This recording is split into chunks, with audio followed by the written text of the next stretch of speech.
Good morning everyone. Welcome to the commerce class. I hope you all are revising all the topics which we have already done. Let's have a recap of the topics which we have already done. We were doing the chapter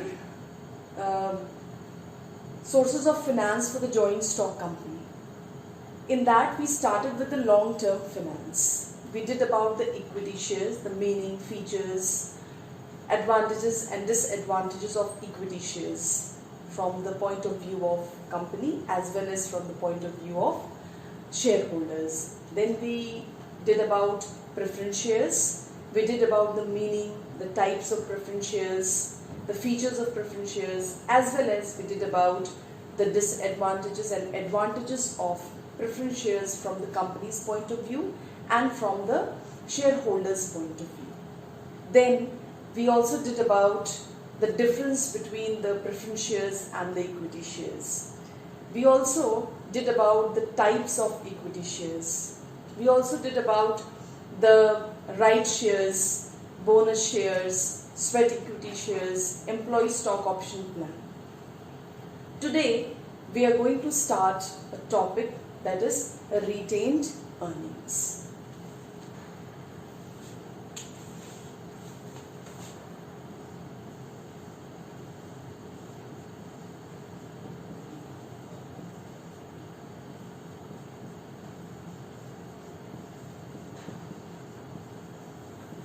This is the topic which we are going to do today, retained earnings, as well as we will do debentures. First we will start up with the topic retained earnings. Now what is retained earning? Retained earning is also called as ploughing back of profit.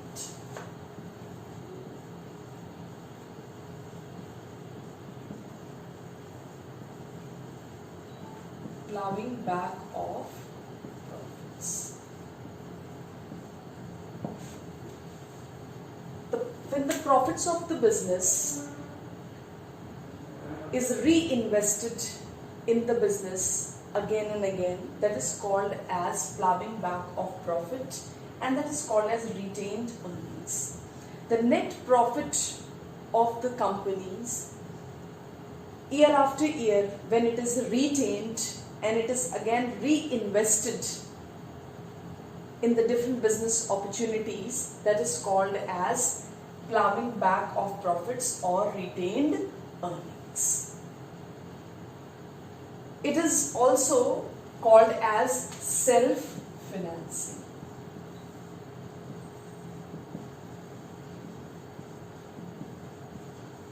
It is also called as self-financing.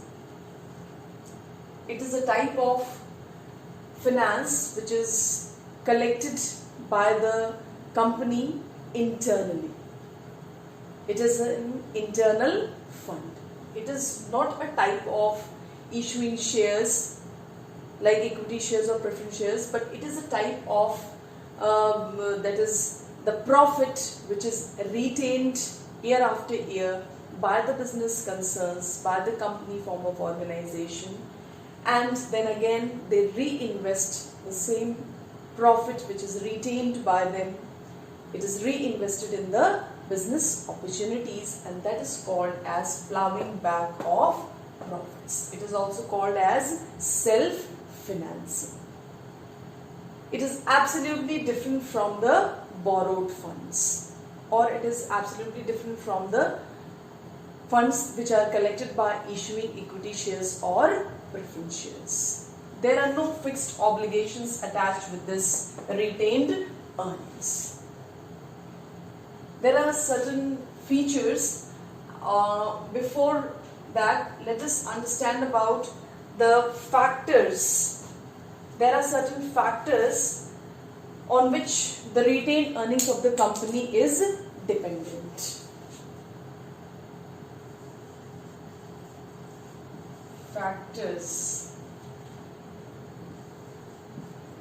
on which the retained earnings of the company.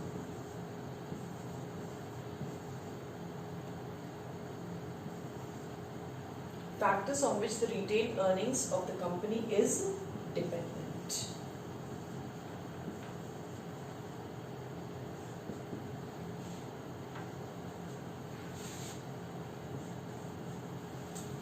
The first factor of this is the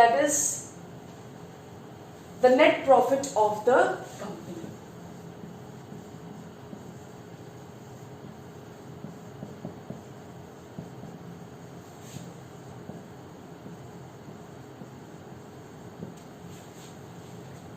The net profit of the company is one of the factors which leads to the retained earnings or plowing back of profit. So higher the net profit of the company, higher will be the retained earnings. Lower the net profit of the company, lower will be the retained earnings. So this is one of the factors, that is net profit. There are other factors also, that is the dividend policy of the company.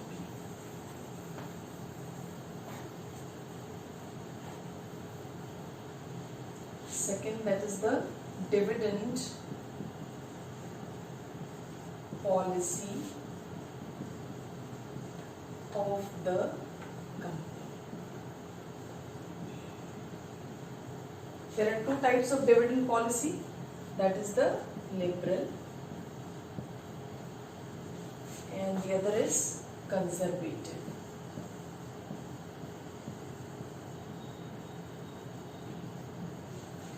Yes, this dividend policy of the company is also one of the factors which affect the retained earnings of the company.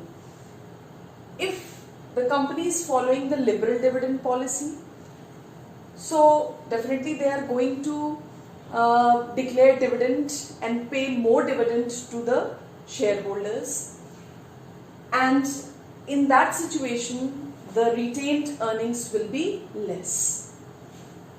If the company is following the conservative dividend policy, it means they are not distributing much dividend to the equity shareholders or to the preference shareholders.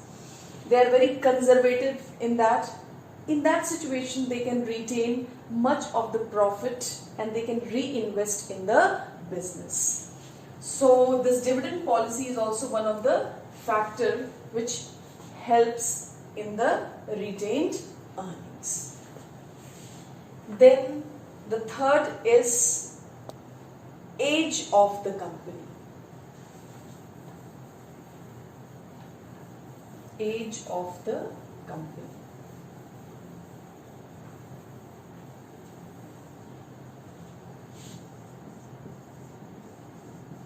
Age of the company.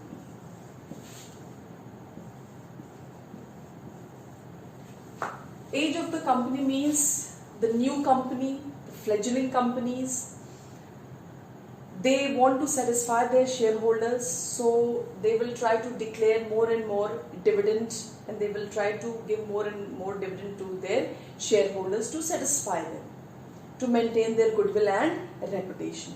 So for them the retained earning will be less, very little amount will be left for them for the retained earnings. Whereas the old companies, the shareholders, they know they have attained already the goodwill and reputation.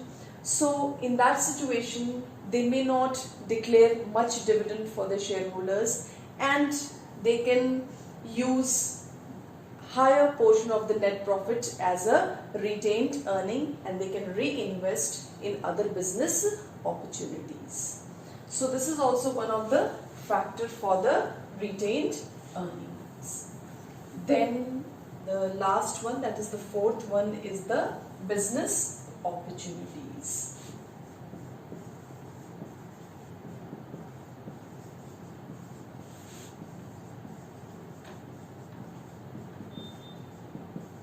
That is the business opportunities.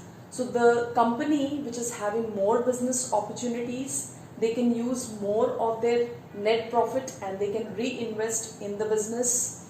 They can plow back their profits. Whereas the business which are not having more and more business opportunities, that is the expansion, diversification, they may not use much of their net profit for reinvesting that in the business. So this is also one of the factors which helps in the retained earnings. Now let us also understand about the merits and demerits of retained earnings. It is a source of self-financing. It is also called as plowing back of profits. The retained earnings helps in retaining the net profit of the company, and again it is reinvested in the business. The company, they don't have to pay any fixed obligations like interest or dividend on this retained earnings. There are no legal formalities for issue of these retained earnings, like the company has to spend a lot of money for its issue. There are a lot of expenses, share issue expenses and all. So those types of expenses can be minimized in case of retained earnings. There is no fixed charge on the assets of the company. Nothing that is to be kept as a security by the company. So these types of advantages are attached with the retained earnings. So let us do these. The first merits. Out of merits, the first merit is convenient and economical.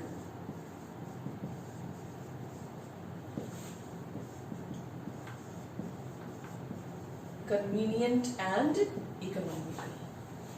So the retained earning is very, very convenient, as I have already told you just now. Like, no need to issue anything like shares and debentures. No expenses are to be incurred for that issue. No underwriting, no brokerage commission and all given to the brokers or commission agents or underwriters. So all these expenses can be minimized in that. That is not required to be done. So it is very, very convenient. No assets are to be kept as a security. So it is very, very convenient for the company. And it is economical also, because all these types of expenditures are not to be incurred, like issue expenses and all, that is not to be incurred. Now the second one is related to no fixed obligation. No fixed obligation.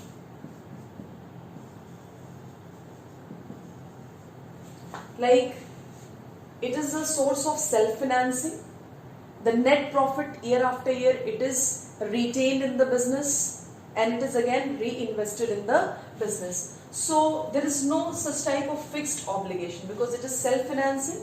No fixed obligation means no interest and no dividend is to be paid. Is to be paid. Means, like on borrowed funds, interest are to be paid, and on owner's fund, if it is raised by the company by issuing shares, dividend is to be paid. So in this type of finance, that is retained earnings, no fixed obligations are there. Neither the company has to pay interest, neither the company has to pay dividend. So this is one of the benefit which is attached with retained earnings. Now the third point.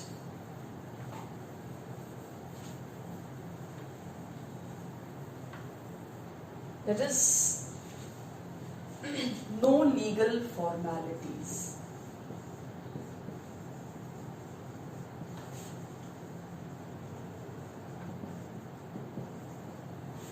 no legal formalities are required for issue, like no underwriting commission, no brokerage and all that is to be paid to the brokers or underwriters for the issue, because it is a net profit only which is retained in the business and it is again reinvested in the business. So no question of issue and no question of any legal formalities or paperwork, nothing is there.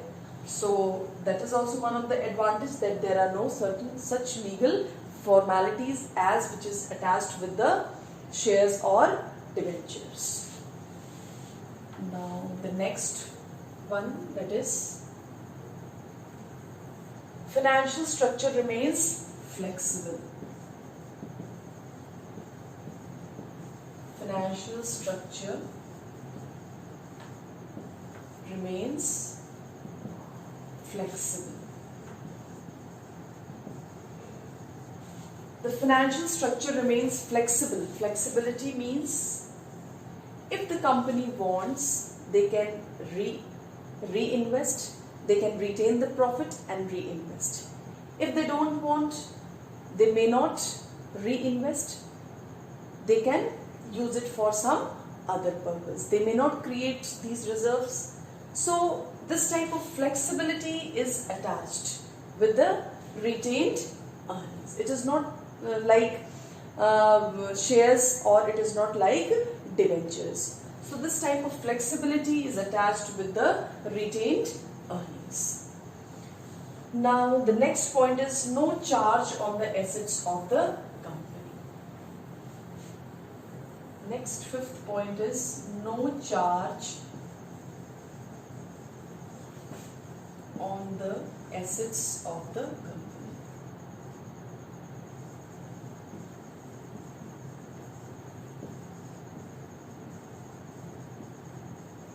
No charge on the assets of the company means no assets of the company are to be kept as a security, or no property of the company is to be kept as security.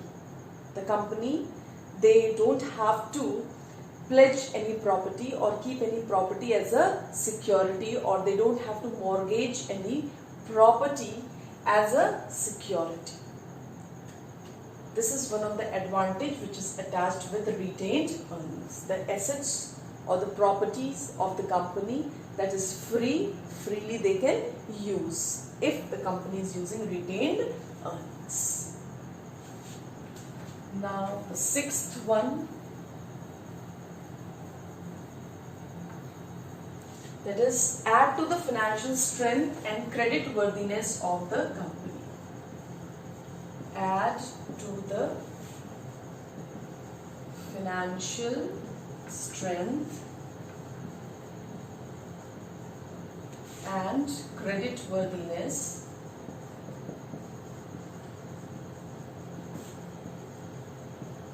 of the company.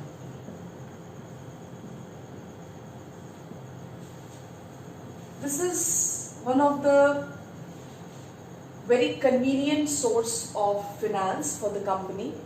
So the company which is having more and more profit, that company only can retain their profits for reinvestment. So that shows the financial strength of the company. It means the firm is earning more and more net profit. That is why it is able to retain that net profit, and they are able to invest that in most profitable opportunities. And this is going to have this credit worthiness of the company. This will help in the credit worthiness of the company. Means the investors, they will trust and they will feel that the situation of the company is very, very good. It is financially sound. They are earning a lot of profit. That is why they are retaining it and reinvesting it, and they have a lot of business opportunities also, that they are retaining their profit and they are investing it. So of course the investors, they will have that trust in the company. The goodwill and image of the company will be built up, and more investors will be tempted for investing in the company, and the company will be able to raise more and more funds, that is by issuing shares or by issuing debentures. Now the seventh one is helps to face unforeseen contingencies and trade cycle. Helps to face unforeseen contingencies and trade cycle.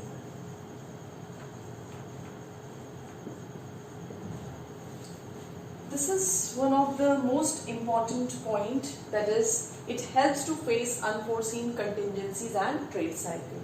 As we have already done, that there is no charge on the assets of the company, means the company, they don't have to keep their assets as a security, it is free. They don't have to give any interest, that is not fixed. They don't have to give any dividend, they are free of that. No legal formalities are there, no cost is to be incurred for issuing and all that. So at the time of unforeseen contingencies, or in a type of problem or a type of trade cycle like boom or depression situation, recession situation, the situation you can see which is going on these days, the industrial sectors, how they are facing all these problems. So these reserves which they have created as a retained earnings, these they can use it in those situations, because they don't have to give any dividend, they don't have to give any interest to the outsiders. So this self-financing, that is which is retained by the business, by the company, that is the net profit which is retained and kept as a reserve, and they are using it in the business, that will be most profitable at the time of these contingencies and trade cycles, that is the time of depression or recession situation. It will help the company in overcoming these situations. Then the eighth one is, it can be used to redeem debts.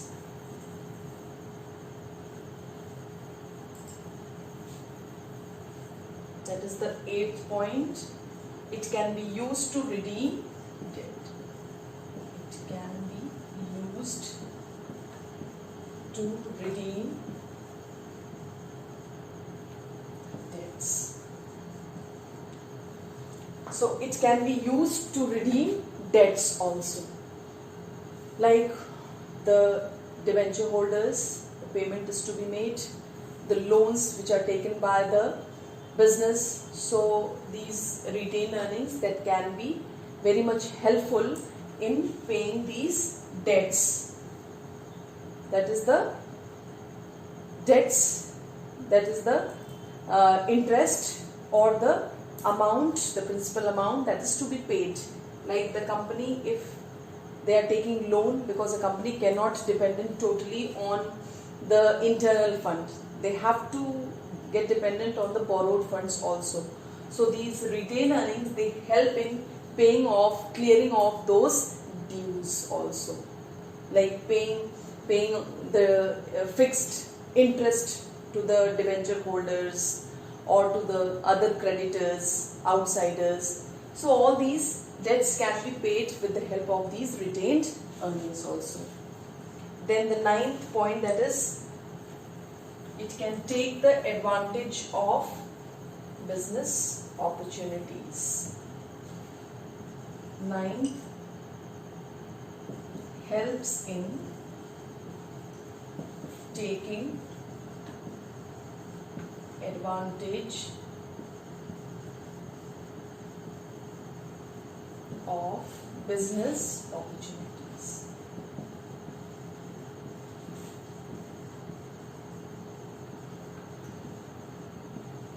So it helps in taking the advantage of business opportunities. There are many opportunities in the external business environment. Continuously the business concerns, they are scanning those opportunities, and these retained earnings, the reserves which is created by the business, by the company, it helps in meeting out those opportunities. And it is a part of self-financing. It is collected by the business itself. So there are no legal formalities that is to be performed. Whenever the business has the opportunities, immediately they can use these funds for availing those opportunities. It is the available funds which is already available all the time. It is available with the business. It is all the time available in the company. So easily they can avail these business opportunities. Then the last one, that is the 10th one, it does not disturb the voting rights of the company. Does not disturb the voting rights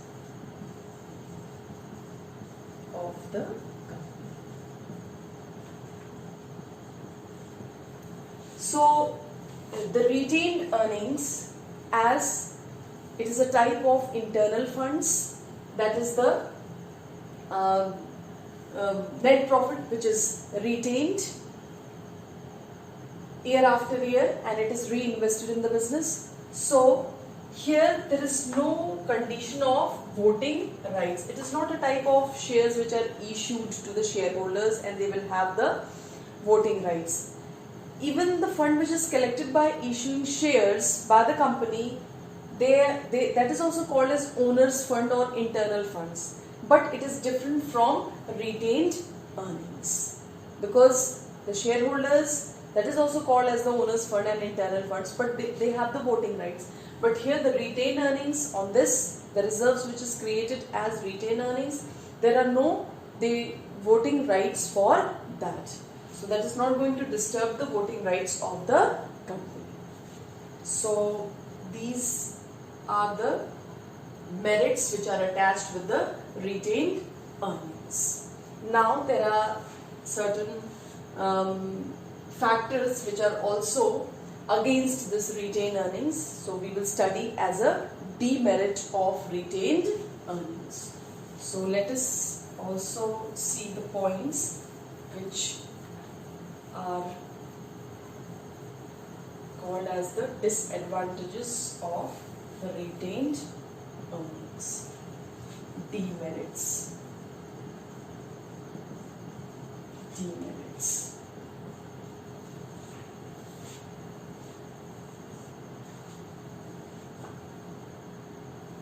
In this demerits, we can see that the company,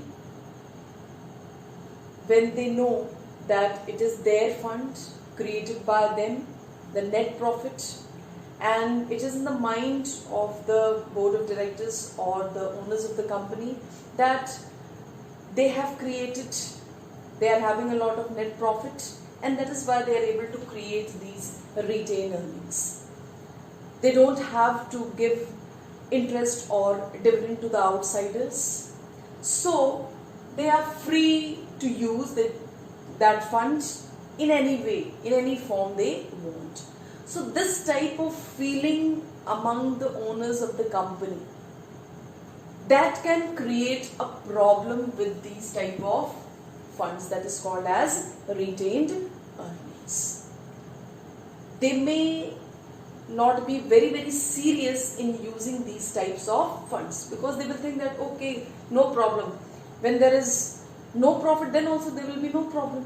So they will not be very cautious while investing these funds in different business opportunities. So they may be very careless in investing these types of funds, because when we have to give certain things to the outsiders, like when the company has to give interest to the outsiders, then they are cautious about that they have to earn that much on that investment so that they can pay these fixed obligations. But there is no fixed obligations attached with these types of retained earnings. So that is why a problem can be created. They are free and they will not be very serious in investing these types of funds. So let us have some points are there attached with that. The company may not use in the best interest of the shareholders. The company may not use the funds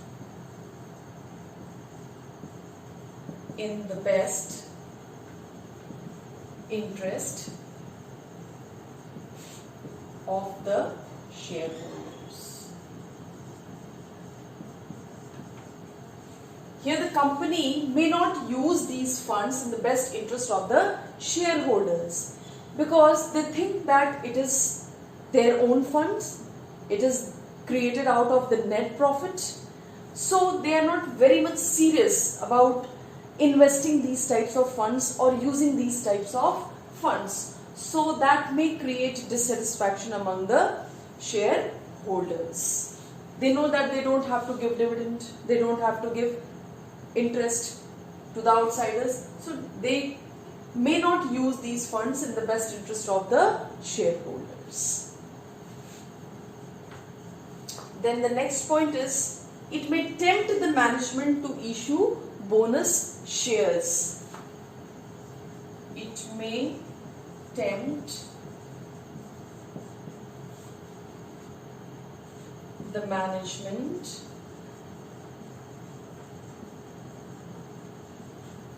to issue bonus shares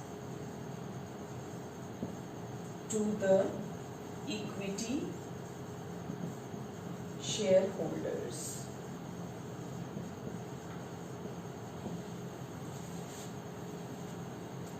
These types of retained earnings may tempt the management to issue bonus shares to the equity shareholders. Yes, these retained earnings can be used in issuing the bonus shares to the equity shareholders. As I have already told you that issuing bonus shares is also called as capitalization of the profit. When the firm is having the large undistributed profit, they may use it for issuing bonus shares. So every year keeping aside some amount as a retained earnings may lead to the large undistributed profit in the firm, and that may tempt the management to issue bonus shares to the equity shareholders. So this situation can also be there. They may not invest these in other business opportunities, but they may be tempted to issue bonus shares to their shareholders, that is the equity shareholders.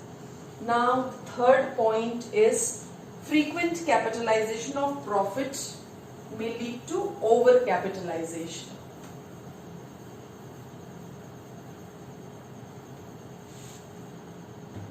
That is frequent capitalization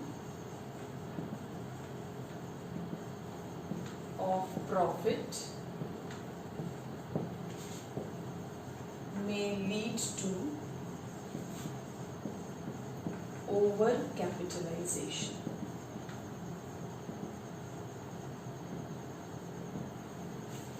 Frequent capitalization of profit may lead to overcapitalization.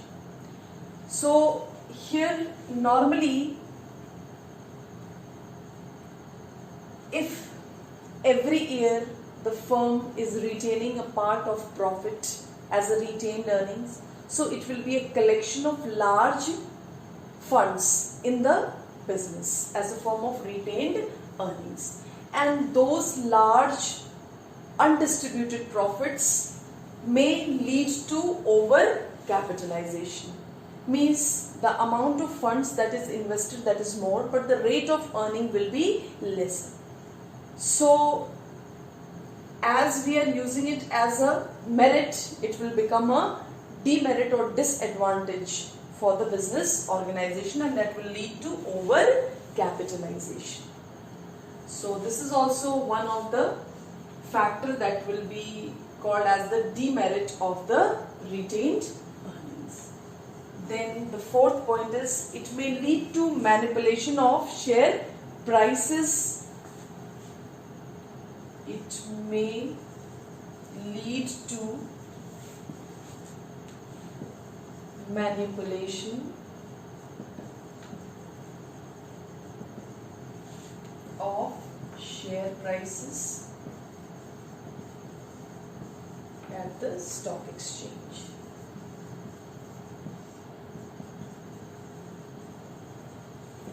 It may lead to the manipulation of share prices at the stock exchange.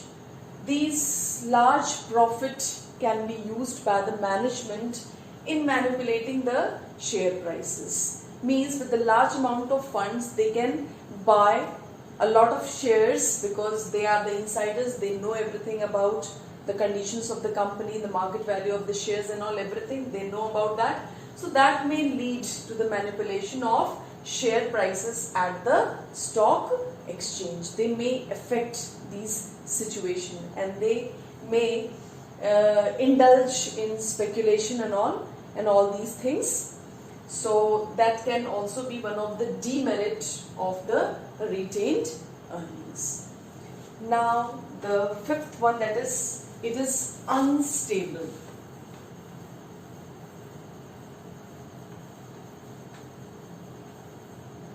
Fifth one, that is unstable. Why it is called as unstable? Because it is created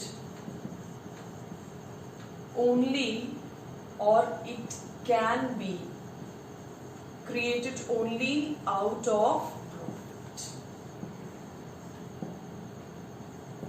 And in the year, if there is no profit, then if there is loss incurred by the business organization, then what will happen? Then what is going to happen with the business concerns? They will not be able to retain. So we cannot say that it is stable. The year in which the firm will have profits, in that year only it can retain it, and they can use it as a self-financing source. Otherwise, they will not be able to retain that. That is why it is called as unreliable or unstable. But the outsiders, always they will be ready to invest. Now the sixth point is indiscriminate use of it may result in monopoly. That is the sixth point, may lead to monopoly. May lead to monopoly. So how it is? It's indiscriminate use.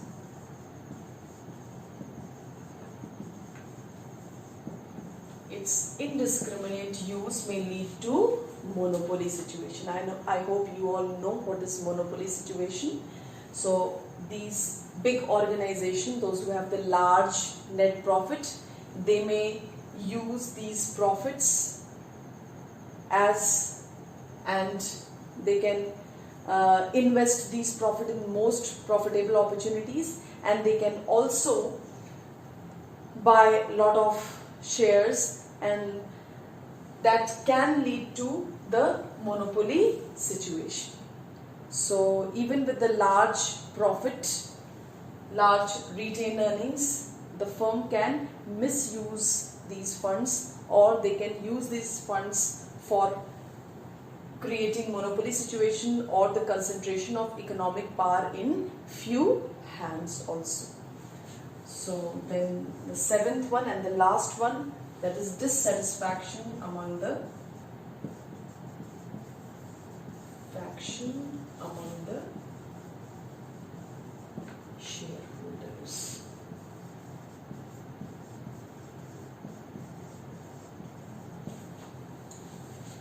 As we have already seen that they may not use it in the best interest of the shareholders. So that may create dissatisfaction among the shareholders.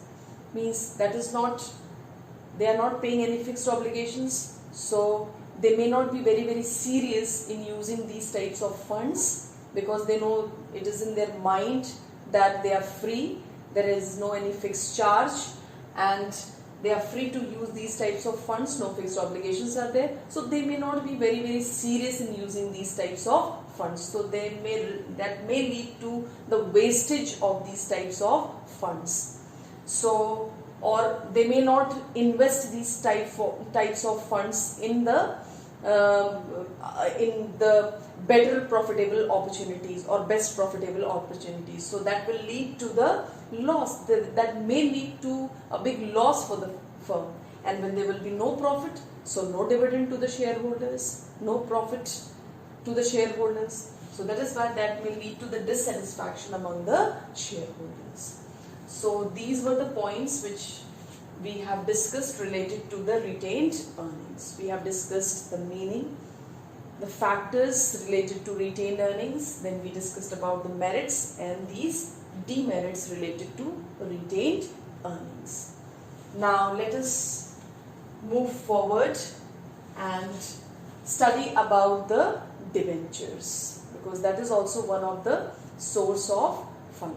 Now let me tell you one thing, that now we are moving towards the external funds. Till now we were doing about equity shares, preference shares and all these retained earnings. All these are the internal funds. We were talking about the internal funds.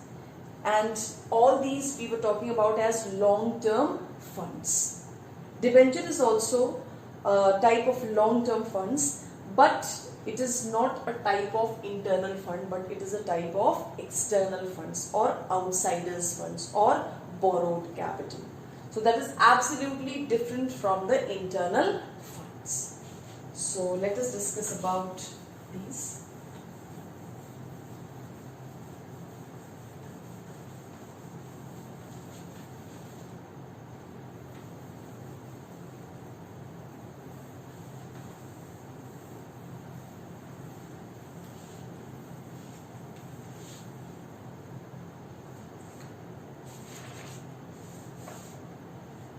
Debentures.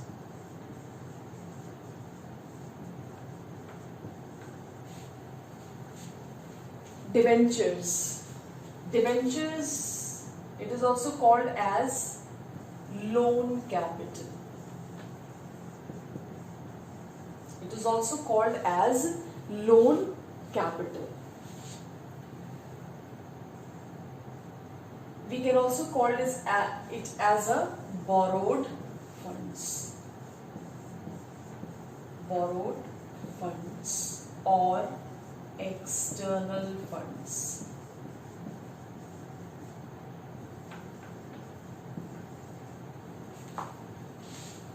Borrowed funds, external funds, loan capital. It is also called as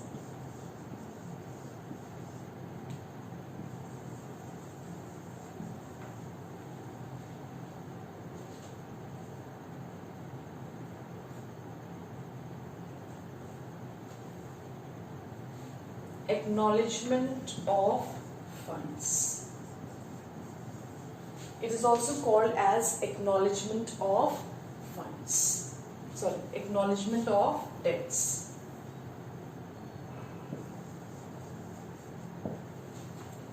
Debt funds. So debentures, that is called as loan capital. It is also called as borrowed funds.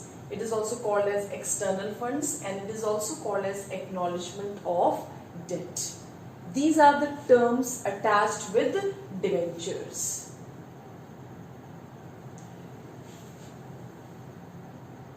To raise funds through debentures, there is a process.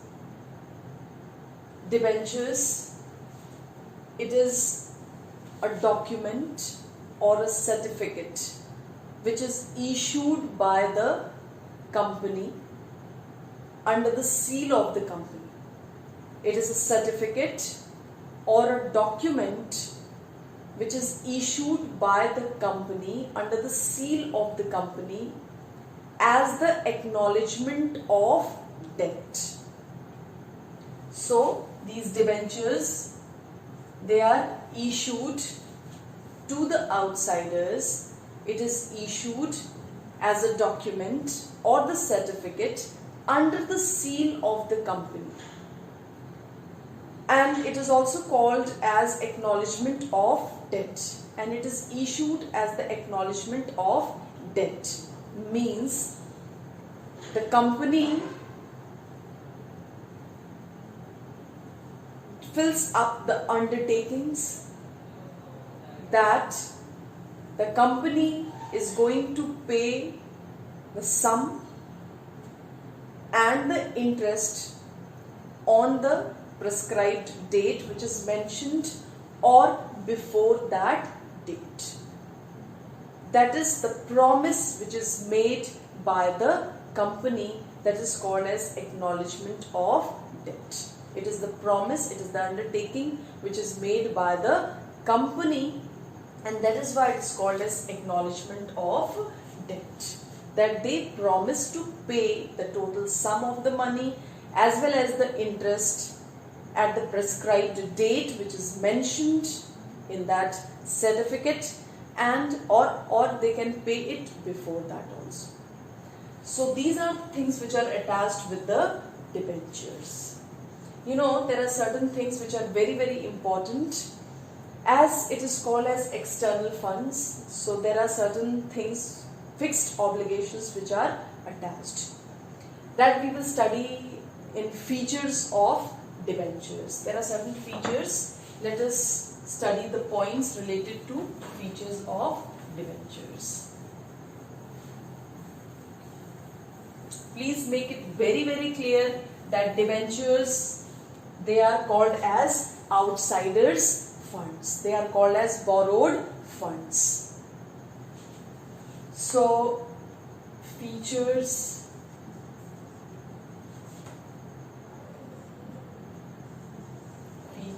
of debentures.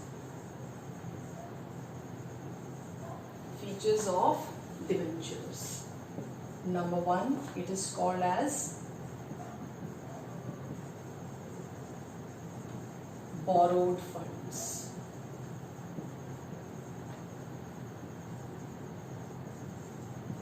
Or loan capital.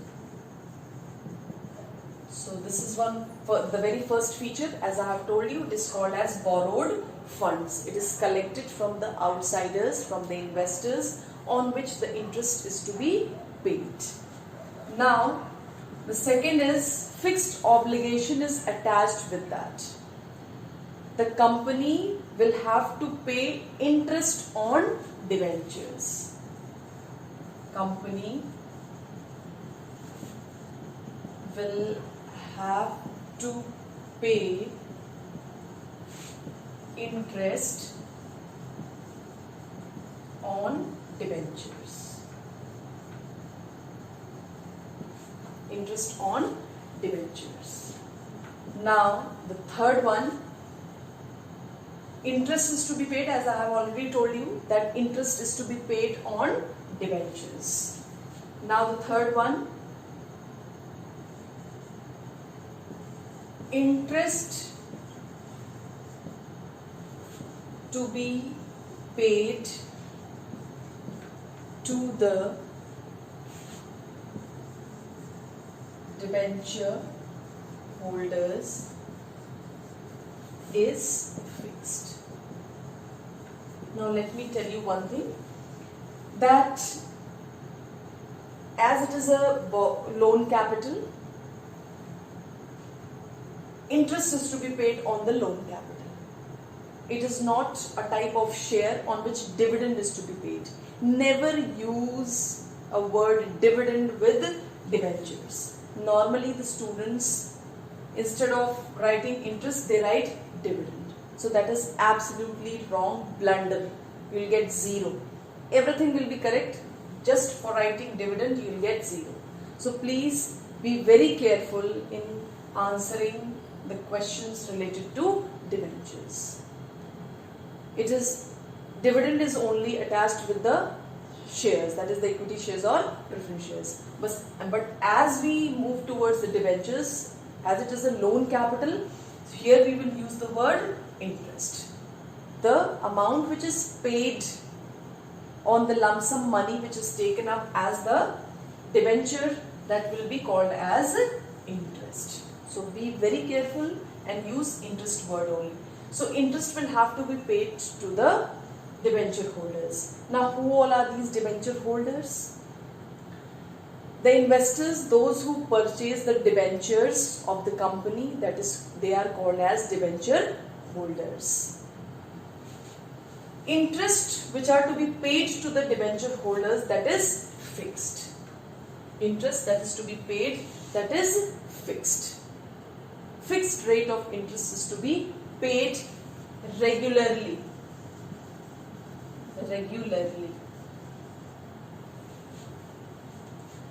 Paid regularly at a fixed rate to the investors, that is called as to the debenture holders. Now there are several other points also involved in that. There is a charge on the assets of the company.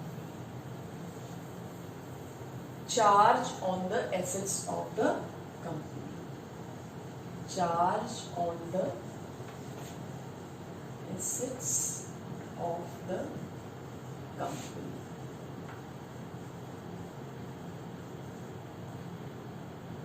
Charge on the assets of the company means normally the debentures are secured.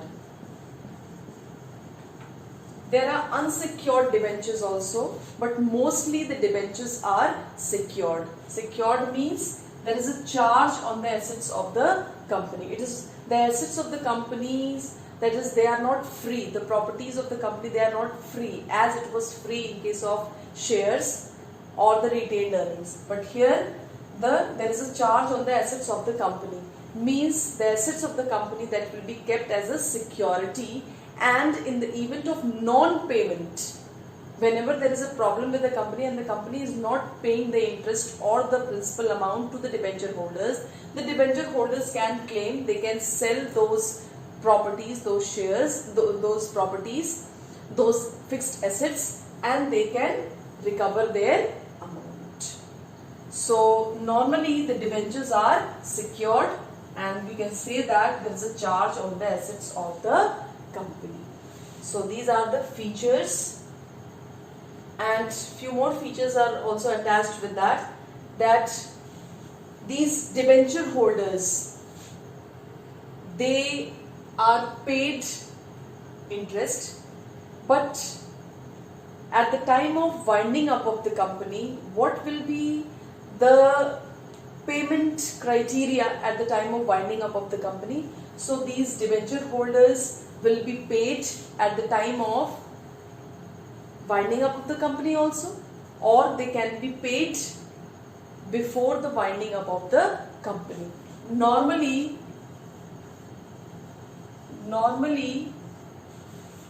the debentures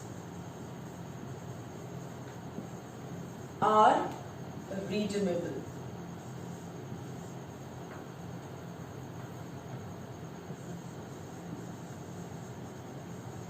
Normally the debentures are redeemable, means they are redeemed during the lifetime of the business.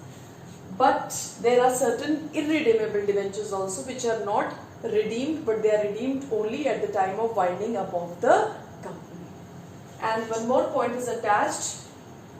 What is the sequence of payment at the time of winding up of the company? The sequence will be as, first of all, the debenture holders will be paid. Then after that, the preference shareholders will be paid, and at the last, the equity shareholders will be paid. So this is the sequence of payment at the time of winding up of the company. So a lot of benefit is attached with the debenture holders. Now one more thing is that you can say it as a demerit, that is, they don't have voting rights. They don't have voting rights. These debenture holders, they don't have voting rights. They don't have the voting rights. So they cannot dilute the control. They cannot participate in the management as they are not having the voting rights. So these were the features that was attached with the debentures. Now there are certain points of distinction between the shares and debentures, and also there are points, that is the advantages and disadvantages of debentures from the company's point of view and from the debenture holder's point of view. And there are also certain points, that is the types of debentures, that is the bearer debentures, the registered debentures, the secured debentures, unsecured debentures, the redeemable, irredeemable, convertible, non-convertible. So all these we will study in the next turn. Now I am going to wind up. Please revise all the topics which we have done today and the other topics also. This is a big chapter and you have to study very carefully. Most of the questions are asked in the board examination from this chapter. So please prepare it well. Prepare your notes. After completing this chapter, I will give you few questions from my side. Already the questions are given in the book. You can do in the form of question and answers also in your fair copy, or you can prepare notes also. Thank you very much.